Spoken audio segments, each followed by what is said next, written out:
Shalom and welcome to the 70 Facebooks of the Torah. I'm Jesse Olitsky, rabbinic intern here at the Orangetown Jewish Center, and today we learn together the double portion of Parshat TazriaMetzora, a real complicated and interesting parsha where we deal a lot with laws of ritual purity and impurity.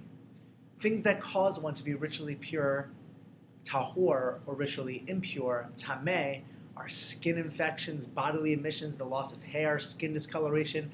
It's all discussed in these two parshiot that are really linked together, partially because of the calendar cycle of readings, but also partially because they fit together. They make sense. They're really discussing the same issues.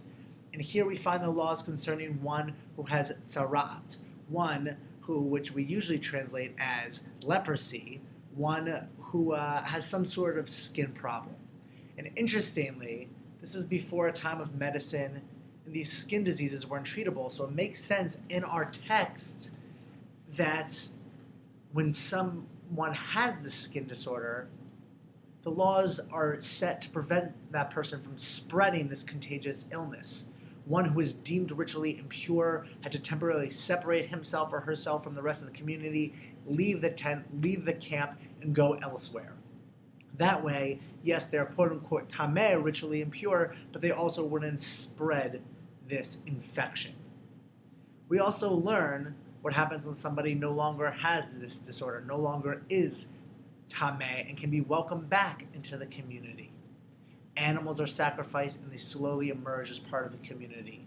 We read in chapter 14 of the book of Leviticus, the very beginning of Parshat Metzora, verses 3 and 4 tell us, if the priest sees that the leper has been healed of his scaly infection, then the priest shall order 2 live birds. And we have this whole list of all these things the priest should order that should be sacrificed.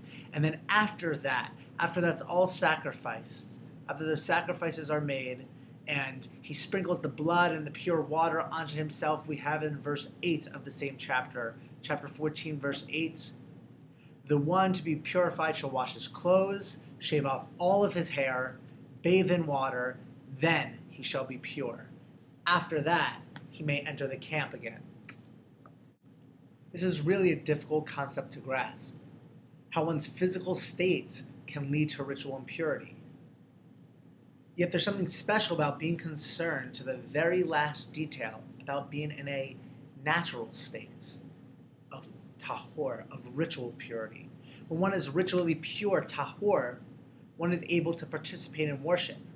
And we strive to be whole and pure physically as we take on this sense of worship, as we approach God and try to connect with the divine. The theology of the Torah suggests that God punishes for one's actions. That when something bad happens to somebody, it's a consequence of something that somebody did previously. If something bad happens, I must have deserved it because I did something wrong. But that's not the world we live in. That's not our theology. Still, remember when we use the terms tameh and tahor in the Torah, we're referring to a spiritual sense, a ritual sense of purity and impurity. If one has an illness, as I said, there was an assumption within the Torah that it was brought on as a consequence of something previously done. So it's not necessarily the skin disease that causes the tameh, causes the impurity.